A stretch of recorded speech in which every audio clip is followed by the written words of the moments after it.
Halo semuanya, video ini merupakan tugas dari mata kuliah Teori Arsitektur, Program Studi Arsitektur, Fakultas Teknik Universitas Samratulangi Manado, di mana dengan judul yaitu Penelitian Teori Arsitektur pada Bangunan Gemim Nasaret Tuminting dan juga CTI Center Manado. Sebelumnya kami akan memperkenalkan diri, kami dari kelompok 4, saya Ferencia Koyakin. Saya Cecilia Haryadi. Saya Pasca Daniel. Saya David Singal. Dan juga dosen mata kuliah yaitu Dr. Judi Owaani STMT dan juga Dr. Valeria Woy STMT. Sebelum masuk ke dalam pembahasan teori, kami ingin memberikan alasan mengapa kelompok kami tertarik untuk mengambil objek penelitian yaitu bangunan Gemim Nasaret Tuminting dan juga CTI Center Manado. Seperti yang kita ketahui di Indonesia, khususnya di kota Manado, memiliki budaya serta adat yang beraneka ragam. Hal ini tidak terlepas hubungannya dengan gaya arsitektur pada bangunan yang terdapat di kota Manado, di mana ada gaya bangunan yang dipengaruhi oleh budaya suku setempat, hingga yang dibawa oleh penjajah bangsa Eropa pada dahulu kala, yang berpengaruh kepada gaya bangunan sekarang ini, dan juga gaya baru modernisasi yang sedang marak di dunia pada era sekarang. Gaya-gaya baru ini bermunculan dengan cara penggabungan gaya arsitektur lawas sampai gaya baru yang muncul karena pengungkapan ekspresi dan perasaan dari seorang desainer. Hal ini dapat dibuktikan dengan adanya beberapa bangunan unik di kota Manado, contohnya seperti bangunan Gemim Nasaret Tuminting dan juga gedung Coral Triangle Initiative atau CTI.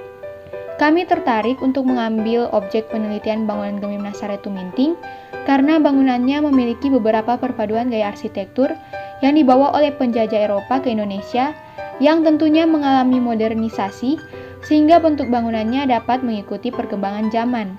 Kami juga tertarik untuk mengambil objek penelitian bangunan CTI Center karena bangunan ini sangat unik, apalagi di daerah Manado yang jarang bisa kita temui bangunan dengan konstruksi yang berbentuk demikian. Teori pada bangunan Gemim Nasaret Tuminting. Gemim Nasaret Tuminting terletak di Jalan Soputan, Tuminting, Kota Manado, Sulawesi Utara.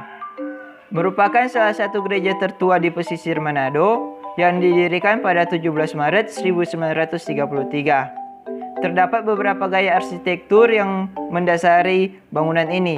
Yang pertama, gaya arsitektur klasik yang dicetuskan oleh Marcus Vitruvius Pollio, kelahiran 81 sebelum Masehi dan meninggal 15 setelah Masehi. Karyanya yang terkenal yaitu De Architectura. Ciri-ciri gaya arsitektur klasik oleh Vitruvius Pollio antara lain. Yang pertama, terdapat banyak ornamen unik dan rumit di hampir setiap sudut bangunan. Yang kedua, elemen utama bangunan menggunakan kolom dan balok. Yang ketiga, bangunan biasanya berukuran besar dan megah, serta membutuhkan waktu yang panjang dalam pengerjaannya. Yang keempat, penggunaan bahan-bahan utama yang langsung diambil dari alam. Dan yang kelima yaitu setiap bangunan adalah bagian integral dari keseluruhan struktur bangunan yang ada sehingga mudah direkonstruksi di kemudian hari. Kemudian ada gaya arsitektur Renaissance oleh Andrea Palladio dengan nama lengkap Andrea di Pietro della Gondola. Kelahiran 30 November 1508 di Padova, Italia. Meninggal 19 Agustus 1580 di Macer, Italia. Karyanya yang terkenal yaitu I Quattro Libri dell'Architettura atau kita kenal dengan 4 buku arsitektur. Ciri-ciri gaya arsitektur Renaissance oleh Andrea Palladio antara lain. Yang pertama, konstruksi lengkung. Yang kedua, atap berkubah. Yang ketiga, denah bervariasi. Yang keempat, kolom penghias. Yang kelima, desain simetris. Dan yang keenam, penggunaan batu kapur dan batu marmer. Kemudian ada gaya arsitektur gotik oleh Augustus Pugin. Nama lengkap Augustus Welby Northmore Pugin, lahir pada 1 Maret 1812 di Capel Street, Bloomsbury, London, Inggris. Wafat pada 14 September 1852 di Grange, Ramsgate, Britania Raya. Ciri khas gaya arsitektur gotik antara lain memiliki pointed arch. Yang kedua menggunakan flying butters. Yang ketiga menggunakan brick vault. Yang keempat penggunaan stained glass. Yang kelima memiliki cuneiform form. Yang keenam menggunakan pinnacle. Yang ketujuh ada gargoyle. Yang kedelapan menggunakan twin tower di depan gereja. Kemudian ada gaya arsitektur rokoko oleh Germain Boffrand. Dengan nama lengkap Germain Boffrand, lahir di Nantes pada tanggal 16 Mei 1667 dan wafat di Paris pada tanggal 19 Maret 1754. Ciri khas gaya arsitektur rokoko antara lain: yang pertama, warna-warna terang dan kuat digantikan oleh warna-warna pastel. Yang kedua, permainan cahaya difus.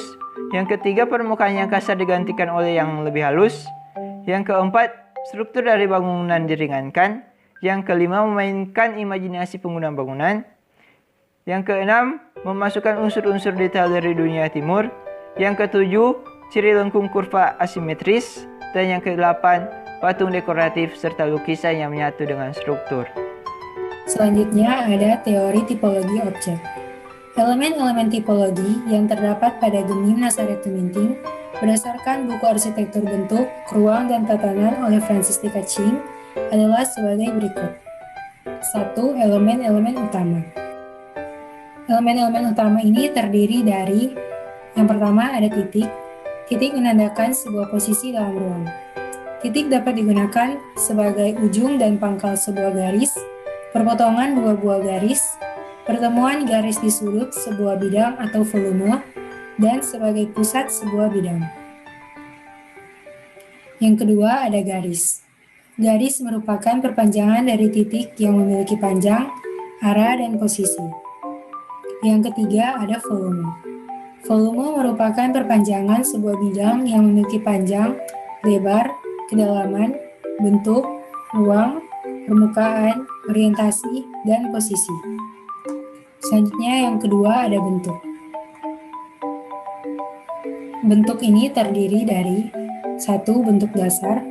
Bentuk dasar merujuk pada garis batas khusus sebuah figur bidang atau konfigurasi permukaan suatu bentuk volumetris. Pada Gemim Nazaret Tuminting, bentuk dasar yang muncul adalah bujur sangkar. Bentuk dasar bujur sangkar merupakan sebuah figur bidang yang memiliki 4 sisi yang sama panjangnya dan 4 buah sudut tegak lurus.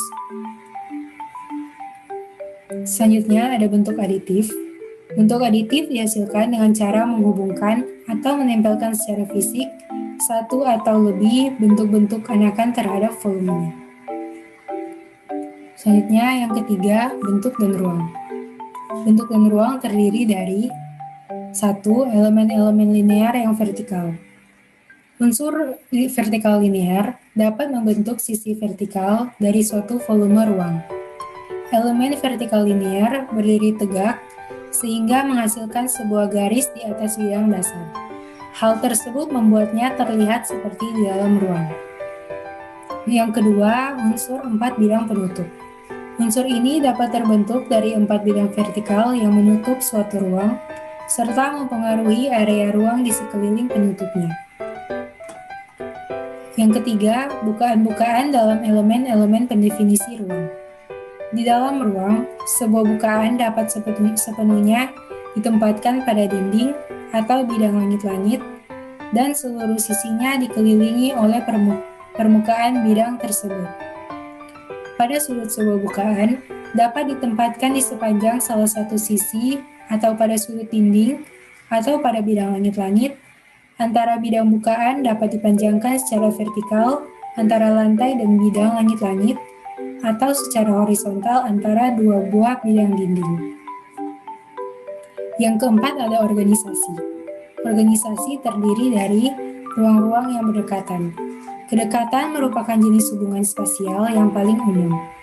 Ia memungkinkan masing-masing ruang dapat terdefinisi dengan jelas dan tanggap terhadap kebutuhan-kebutuhan fungsional maupun simbolis.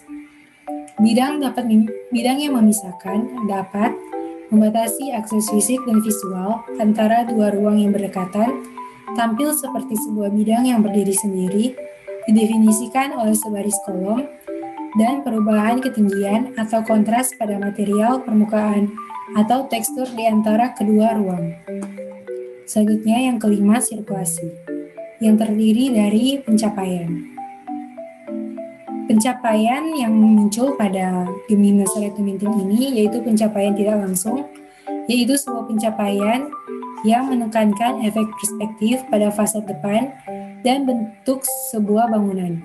Jalurnya dapat diarahkan kembali sekali atau beberapa kali untuk menunda dan melamakan sekuen pencapaiannya. Selanjutnya yang keenam, proporsi dan skala. Proporsi menurut Kamus Lengkap Bahasa Indonesia adalah keseimbangan. Selanjutnya yang ketujuh, prinsip-prinsip penyusunan. Prinsip-prinsip penyusunan ini terdiri dari irama dan pengulangan. Irama atau pengulangan adalah segala pengulangan yang ditandai oleh suatu pengulangan elemen atau motif yang berpola pada interval-interval yang beraturan maupun tidak. Teori fungsi objek menurut Broadbent. Broadbent memiliki nama lengkap yaitu Geoffrey Broadbent, kelahiran 11 Juni 1929, sekarang berusia 91 tahun, di Huddersfield, Britania Raya. Dari dasar pemikirannya, Broadbent merumuskan fungsi arsitektur atau building task itu dalam sejumlah kategori sebagai berikut. Yang pertama, environmental filter atau penangkal faktor lingkungan. Bangunan bisa mengontrol iklim, di mana bangunan berperan sebagai saringan atau filter antara lingkungan luar dengan aktivitas yang akan kita lakukan. Bangunan dapat membantu kita untuk membuat kondisi-kondisi agar aktivitas-aktivitas dapat dilaksanakan dengan menyenangkan dan dalam kenyamanan. Kita bisa menentukan ruang-ruang mana yang harus dekat satu sama lain dan mana yang bisa kita jauhkan. Yang kedua yaitu container of activities atau wadah kegiatan, yaitu bangunan sebagai wadah kegiatan-kegiatan yang menempatkannya pada tempat yang khusus dan tertentu. Yang ketiga, capital investment atau investasi atau penanaman modal. Dalam pengertian ini, bangunan dapat memberikan nilai lebih pada tapak. Keduanya dapat menjadi sumber investasi yang baik. Yang keempat, symbolic function atau fungsi simbolik, yaitu bangunan dapat memberikan nilai-nilai simbolik, terutama pada kegiatan-kegiatan yang bersifat keagamaan atau berhubungan erat dengan kebudayaan. Yang kelima yaitu behavior modifier atau pengaruh perilaku. Nah, pada fungsi behavior modifier, bangunan dapat mengubah perilaku dan kebiasaan sesuai dengan suasana ruang. Yang terakhir, yang keenam yaitu aesthetic function, yaitu pada pengertian ini, bangunan-bangunan akan menyenangkan bila bangunan tampak bagus atau cantik, sesuai dengan imajinasi yang fashionable saat ini, sesuai dengan asas-asas tertentu dari order visual dan lain-lain. Jadi, Broadbent memahami fungsi sebagai apa saja yang dipancarkan dan diinformasikan oleh arsitektur melalui panca indera kita. Teori bangunan Coral Triangle Initiative atau CTI Center Manado. Pembangunan gedung CTI Center berlangsung selama 14 bulan, dimulai pada Januari 2012 sampai pada awal tahun 2013 dengan anggaran 47 miliar. CTI terdiri dari dua bangunan. Bangunan pertama berbentuk bundar setinggi 5 lantai dan dilengkapi dengan convention hall. Difungsikan untuk pusat kegiatan kesekretariatan CTI CFF. Bangunan kedua merupakan exhibition indoor setinggi 7 lantai. Difungsikan untuk ruang akuarium, ruang perpustakaan, ruang pelatihan atau training center, research center, dan ruang pertemuan. Teori Arsitektur CTI Center Manado menurut buku Teori Arsitektur volume 1 dan 2. Yang pertama, Gaya Arsitektur Kontemporer oleh Charles Moore. Gaya kontemporer mulai berkembang sekitar awal 1920-an yang dimotori oleh sekumpulan arsitek Bauhaus School of Design di Jerman. Mereka merespons kemajuan teknologi dan perubahan sosial masyarakat akibat Perang Dunia. Gaya kontemporer dalam seni bangunannya mulai berkembang pesat pada tahun 1940 hingga 1980-an.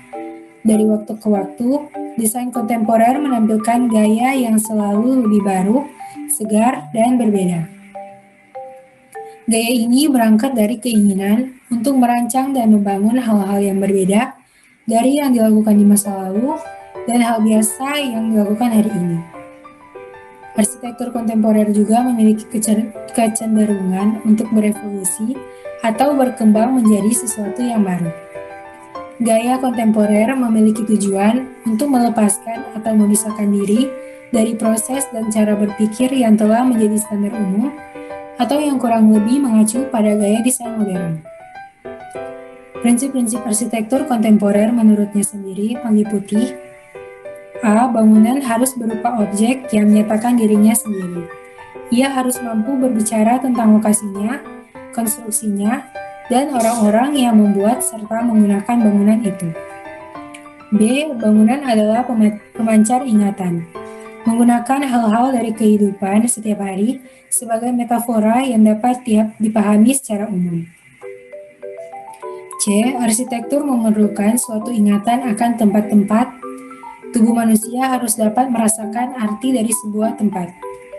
Tempat harus jangan yang selalu terlihat dengan mata, tetapi dengan otak.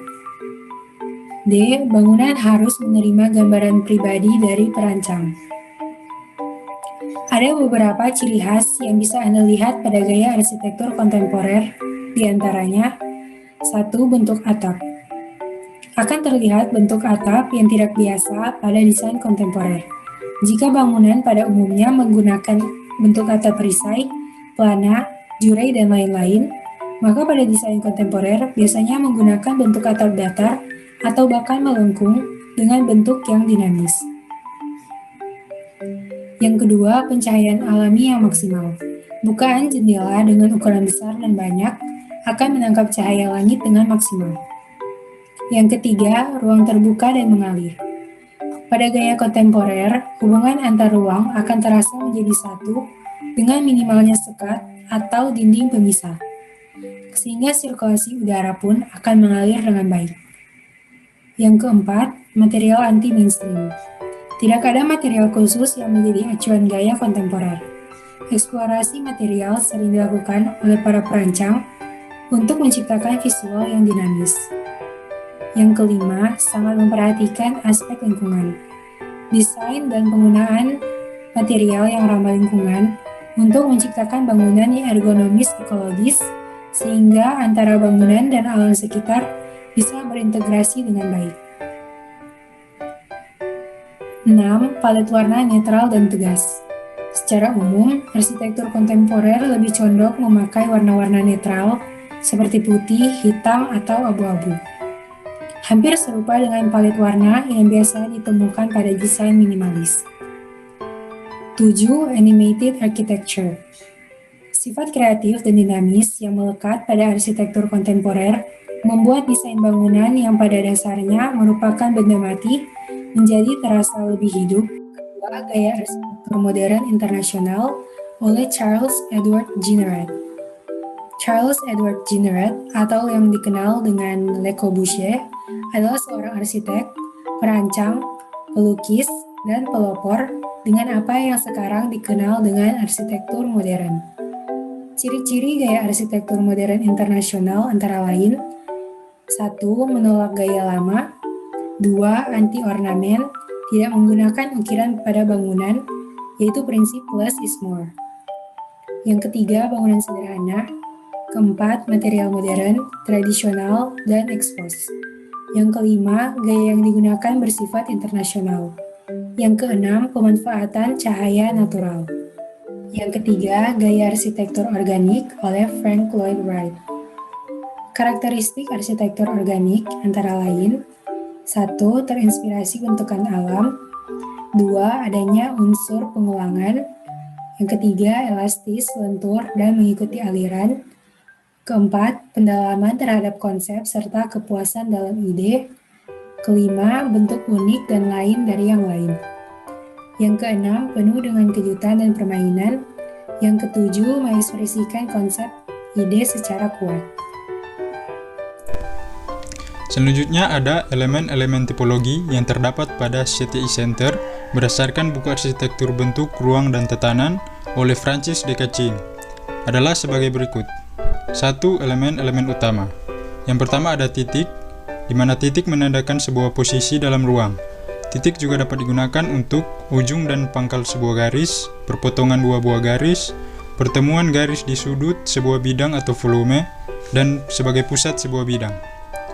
Selanjutnya ada garis. Garis merupakan perpanjangan dari titik yang memiliki panjang, arah, dan posisi. Bidang di dalam arsitektur mendefinisikan volume tiga-dimensional, massa, dan ruang. Selanjutnya ada bidang. Sebuah garis jika diperpanjang ke arah selain arah hakikinya, maka ia akan menjadi sebuah bidang. Secara konseptual, sebuah bidang memiliki panjang dan lebar, tetapi tidak memiliki kedalaman. Selanjutnya ada volume. Volume merupakan perpanjangan sebuah bidang yang memiliki panjang, lebar, kedalaman, bentuk, ruang, permukaan, orientasi, dan posisi. Selanjutnya ada bentuk, yaitu bentuk aditif. Bentuk aditif dihasilkan dengan cara menghubungkan atau menempelkan secara fisik atau lebih bentuk-bentuk anakan terhadap volumenya. Selanjutnya ada organisasi. Yang pertama yaitu ruang-ruang yang berdekatan. Kedekatan merupakan jenis hubungan spasial yang paling umum. Ia memungkinkan masing-masing ruang dapat terdefinisi dengan jelas dan tanggap terhadap kebutuhan-kebutuhan fungsional maupun simbolis. Bidang yang memisahkan dapat membatasi akses fisik dan visual antara dua ruang yang berdekatan, tampil seperti sebuah bidang yang berdiri sendiri, didefinisikan oleh sebaris kolom, perubahan ketinggian atau kontras pada material, permukaan, atau tekstur di antara kedua ruang. Yang kedua, yaitu ruang-ruang yang dihubungkan oleh sebuah ruang bersama. Dua buah ruang yang terpisah dapat dihubungkan atau dikaitkan satu sama lain oleh sebuah ruang ketiga sebagai perantaranya. Kaitan visual dan spasial antara kedua ruang tersebut tergantung pada karakter ruang ketiga tempat mereka membagi ikatan. Yang ketiga yaitu organisasi-organisasi linear. Sebuah organisasi linear pada hakikatnya terdiri dari serangkaian ruang. Ruang-ruang ini dapat secara langsung terkait satu sama lain atau dihubungkan melalui sebuah ruang linear yang terpisah dari jauh. Next ada sirkulasi, yaitu pencapaian. Pencapaian tidak langsung menekankan efek perspektif pada fasad depan dan bentuk sebuah bangunan. Jalurnya dapat diarahkan kembali sekali atau beberapa kali untuk menunda dan melamakan sekuen pencapaiannya. Next ada prinsip-prinsip penyusunan, yaitu hierarki. Di sini ada hierarki oleh bentuk dasar, di mana suatu bentuk atau ruang dapat menjadi dominan secara visual dan oleh karenanya menjadi penting dengan cara membedakan bentuk dasarnya secara jelas dari bentuk dasar elemen lain di dalam komposisi tersebut. Teori fungsi objek menurut Norberg Schultz. Beliau memiliki nama lengkap yaitu Christian Norberg Schultz, kelahiran 1926 di Oslo, Norwegia, dan meninggal pada tahun 2000 di Oslo, Norwegia. Menurut Christian Norberg Schultz, ada 4 fungsi dalam arsitektur, antara lain, yang pertama, physical control atau pengendalian faktor alam. Bangunan dapat mengendalikan faktor alam dan dapat melindungi manusia dari terpaan pergantian cuaca, bencana, dan lain sebagainya. Suatu bangunan mempunyai kontrol buatan untuk memberikan kesan nyaman pada aktivitas yang dinaunginya. Yang kedua, functional frame atau kerangka fungsi. Sebuah bangunan atau ruangan dibedakan dari aktivitas yang terjadi di dalamnya, misalkan bangunan komersil, bangunan peribadatan, bangunan untuk pendidikan, dan lain-lain. Yang ketiga yaitu social milieu atau lingkungan sosial, yaitu bangunan dapat membentuk lingkungan sosial di mana proses interaksi berlangsung. Dan yang terakhir, yang keempat yaitu cultural symbolization atau simbol budaya, di mana bangunan dapat menjadi simbol budaya masyarakat setempat di lingkungan terdapatnya bangunan tersebut, sehingga menurut Christian Norberg Schultz, fungsi adalah tugas dan pekerjaan yang harus dijalankan oleh sebuah lingkungan. Gaya arsitektur yang diterapkan pada bangunan Gemim Nazaret Tuminting. Yang pertama, gaya arsitektur klasik. Gaya arsitektur klasik terlihat pada wujud bangunan seperti pada kolom, karena kolomnya memiliki ornamen-ornamen yang unik dan rumit, sesuai dengan ciri khas gaya klasik. Kemudian ada pada dena. Dena pada gereja ini sesuai dengan ciri dena dari arsitektur klasik, yaitu setiap kolomnya sejajar. Selanjutnya ada pada atapnya. Atapnya berbentuk segitiga dengan menggunakan profil halus dan unik. Bentuk geometri segitiga dianggap sebagai bentuk yang paling stabil dan kokoh. Hal ini sesuai dengan 3 prinsip Vitruvius, yaitu firmitas, utilitas, dan venustas. Kedua, ada gaya arsitektur Renaissance. Penerapan konsep simetri yang kuat yang bisa langsung terlihat jelas pada tampak gereja dan juga ruang dalam bangunan. Kemudian bangunan gereja ini menggunakan atap yang berbentuk kubah. Dan yang terakhir pada warna bangunan. Warna bangunan yang cenderung monokrom atau satu warna yang menjadi ciri khas dari gaya Renaissance sesuai rancangan Andrea Palladio. Pada gereja ini menggunakan perpaduan warna krim dan putih. Yang ketiga, gaya gotik. Arsitektur gaya gotik terlihat jelas pada bangunan gereja yang memiliki menara kembar pada bagian depan bangunan. Dan juga gaya gotik terlihat pada stained glass atau seni kaca patri yang terdapat pada jendela-jendela gereja. Dan yang terakhir yaitu arsitektur rokoko. Gaya arsitektur rokoko terlihat dari plafon gereja yang bermotif cangkang kerang dan tumbuhan.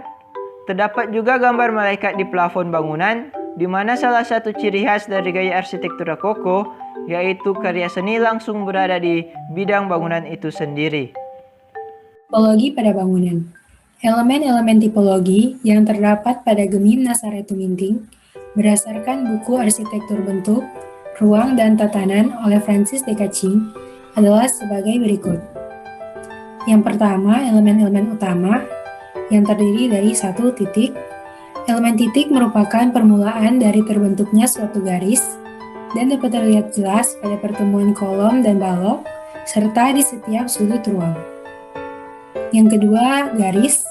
Pada Gemim Nazaret Tuminting ini dapat terlihat elemen garis pada tiang-tiang kolom gereja dan hiasan depan altar gereja. Yang ketiga, volume. Elemen volume pada Gemim Nazaret Tuminting dapat terlihat karena dibatasi oleh bidang-bidang tembok gereja. Selanjutnya, yang kedua, bentuk-bentuk dasar. Bentuk dasar Gemim Nazaret Tuminting ini yaitu bujur sangkar. Dapat terlihat dari bagian luar juga bagian dalam gereja. Gereja ini merupakan bentuk aditif karena masa bangunan Gemim Nazaret Tuminting mempunyai bentuk-bentuk tambahan seperti segitiga pada atapnya dan setengah lingkaran pada kubahnya pada bentuk dasarnya yang merupakan bujur sangkar. Lalu ada sudut.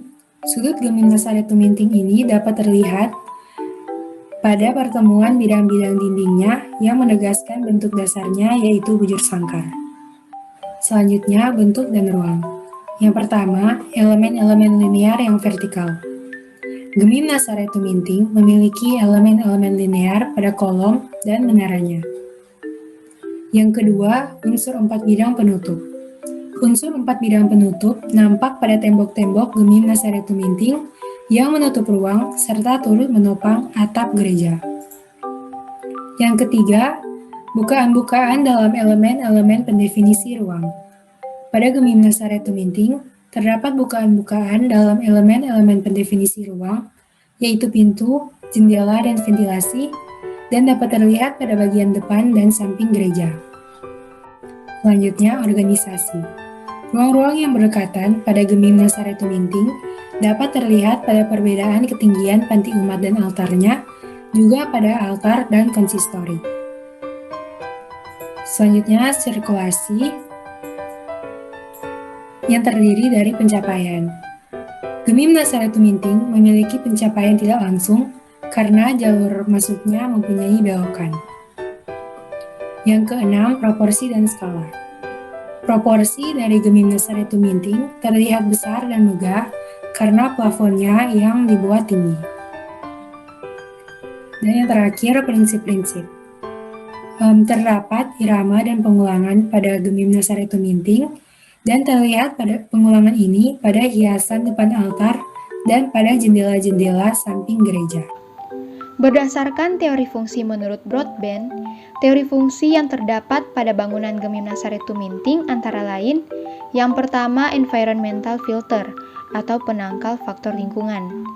Bangunan Gemim Nazaret Tuminting tentunya memiliki peran sebagai saringan atau filter antara lingkungan luar dengan aktivitas di dalamnya yang membuat kondisi dari aktivitas-aktivitas yang berlangsung di dalam gereja dapat terlaksana dengan baik dan nyaman. Yang kedua, container of activities atau wadah kegiatan. Bangunan Gemim Nazaret Tuminting memiliki fungsi sebagai wadah kegiatan karena bangunan ini mewadahi kegiatan spiritual umat Kristiani, yaitu masyarakat untuk menjalankan kegiatan keagamaan, yaitu beribadah, sehingga menjadikannya tempat yang khusus. Yang ketiga, symbolic function atau fungsi simbolik.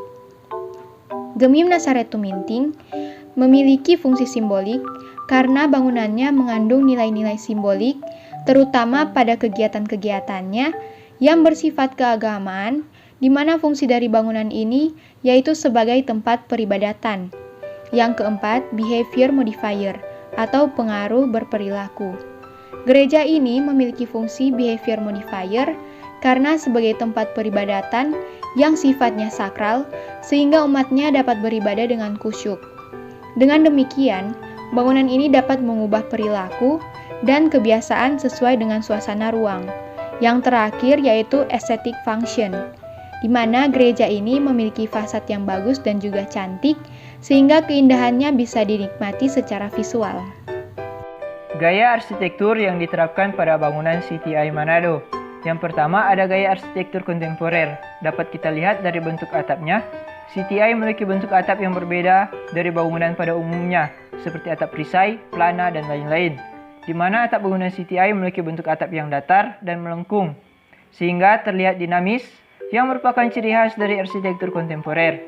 Kedua, pencahayaan alami yang maksimal. Gedung CTI memiliki dinding yang terbuat dari kaca, membuat cahaya matahari dapat masuk ke dalam gedung dan mendapatkan pencahayaan alami secara maksimal. Gaya arsitektur yang kedua yaitu gaya arsitektur modern internasional. Gedung CTI menggunakan konsep gaya baru, menolak gaya lama, yaitu anti-ornamen. Tidak seperti gaya klasik yang memiliki banyak ornamen unik dan sulit, di mana gedung CTI tidak menggunakan ukiran pada bangunannya, yang bisa dilihat pada fasad bangunan yang hanya menggunakan kaca dan eksplorasi bentuk untuk membuat bangunan lebih menarik dan terkesan sederhana, tetapi tidak ketinggalan zaman. Kedua, menggunakan material modern seperti kaca, besi, aluminium composite panel, dan material lainnya. Yang ketiga yaitu gaya yang digunakan bersifat internasional, dikarenakan gedung CTI merupakan salah satu realisasi dari kesepakatan 6 kepala negara dalam pertemuan puncak segitiga karang untuk terumbu karang, perikanan, dan ketahanan pangan. Jika menggunakan tipologi budaya dari suatu daerah ataupun negara, maka bangunan akan terlihat diklaim oleh negara tertentu dan tidak melambangkan latar belakang bangunan CTI dibangun. Dan gaya arsitektur yang ketiga yaitu gaya arsitektur organik. Bentuknya terinspirasi dari bentukan alam yang sesuai dengan nama bangunannya yaitu Coral Triangle Initiative, di mana bangunan ini merupakan tempat pertemuan penyelamatan terumbu karang dunia. Bentuk bangunannya menyerupai tekstur terumbu karang, tempat spesies laut tinggal. Kedua, adanya unsur pengulangan berupa bentuk lingkaran yang bisa dilihat pada bagian luar gedung. Yang ketiga, bangunan CTI memiliki sifat bangunan elastis, lentur, mengikuti aliran yang bisa dilihat langsung dari bentuk luar bangunan yang tidak kaku dan monoton. Yang keempat, bangunan ini memiliki pendalaman terhadap konsep, di mana konsep bangunannya menyiratkan makna dari kegunaan bangunan ini, serta kepuasan dalam ide yang dituangkan pada desain bangunan CTI ini. Dan yang kelima, yaitu bentuk bangunan CTI unik dan lain dari yang lain, karena jarang ditemui bangunan yang ikonik seperti CTI ini. Tipologi-tipologi yang terdapat pada CTI Center Manado. Yang pertama yaitu elemen-elemen utama, yang terdiri dari elemen titik, garis, bidang, dan volume. Titik yang mengidentifikasi suatu posisi dalam ruang, garis bisa dilihat pada tiang-tiang kolom, elemen bidang terlihat pada dinding-dinding sebagai elemen pembentuk ruang, dan elemen volume yang bisa dilihat di tiap ruangan yang ditutupi oleh bidang-bidang sehingga membentuk ruang. Selanjutnya yaitu bentuk-bentuk dasar. Pada bangunan ini memiliki bentuk dasar persegi, dengan tambahan bentuk aditif di mana bangunan ini terbagi atas 3 bentuk solid primer, yaitu bagian bangunan berbentuk bola, berbentuk tabung, dan berbentuk persegi. Bentuk aditif ini memiliki sifat hubungan bentuk linear karena penataan bentuk tersebut terpisah di sepanjang sebuah garis seperti yang terlihat pada gambar. Selanjutnya ada organisasi bentuk dan ruang. Ruang-ruang yang berdekatan pada bangunan ini dapat dilihat pada tiap ruang yang terpisah oleh dinding untuk membatasi akses fisik dan visual antara dua ruang tersebut. Lalu, ruang-ruang yang dihubungkan oleh ruang bersama, yang bisa dilihat pada lobi sebagai jalur penghubung menuju ruang-ruang di sekitarnya. Next, ada organisasi-organisasi linear yang bisa terlihat pada tatanan massa bangunan yang searah. Selanjutnya ada sirkulasi, yaitu pencapaian. Bangunan ini memiliki pencapaian tidak langsung karena memiliki beberapa jalur masuk dan mempunyai belokan. Next ada prinsip-prinsip. Hierarki oleh bentuk dasar.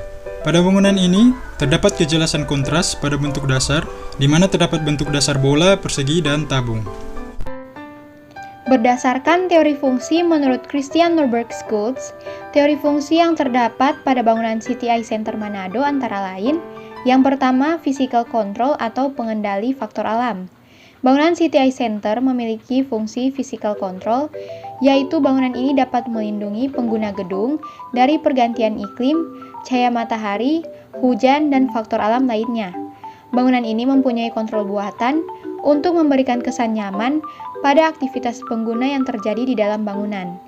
Yang kedua yaitu functional frame atau kerangka fungsi. Bangunan City Eye Center merupakan bangunan pemerintah yang berfungsi sebagai tempat pusat edukasi berbagai keanekaragaman hayati mengenai terumbu karang. Yang ketiga, social milieu atau lingkungan sosial.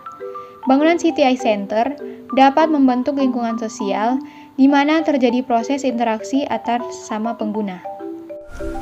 Berdasarkan hasil penelitian dan pembahasan yang telah dilakukan, maka dapat ditarik kesimpulannya yaitu gaya arsitektur yang terdapat pada bangunan Gemim Nazaré Tuminting merupakan gabungan dari beberapa gaya arsitektur Eropa, antara lain arsitektur klasik, arsitektur Renaissance, arsitektur gotik, hingga arsitektur rokoko.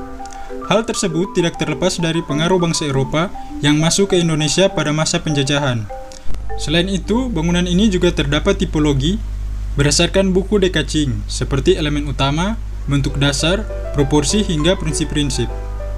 Gemim Nazaré Tuminting juga memiliki teori fungsi menurut Geoffrey Broadbent, yaitu environmental filter, container of activities, symbolic function, behavior modifier, dan aesthetic function.